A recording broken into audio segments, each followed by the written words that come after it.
The overall goal of this methodology is to utilize Sub-Surface Laser Engraving, or SSLE, on glass crystals to visualize tomographic imaging data with labeled structures.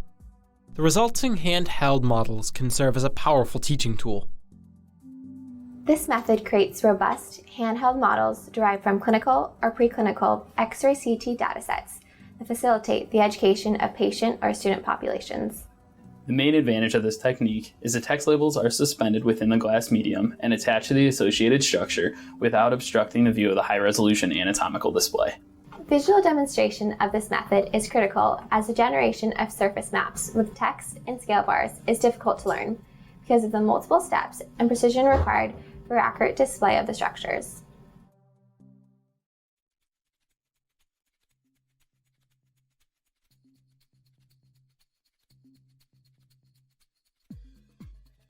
To begin, convert the CT image slice in a DICOM dataset to the proper file format.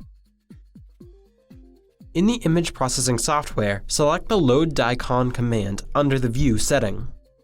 Then, save the dataset in the Nifty file format.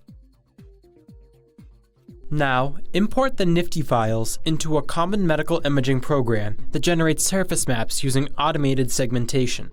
For 3D Slicer, use the Add Data tool. Then, select the Grayscale Model Maker tool and toggle the specification Create and Rename New Model. Next, lower the threshold values to approximately 300 HU for the segmentation of bone and save the resultant grayscale models as STL files for further data processing. Next, import the surface map files into a 3D data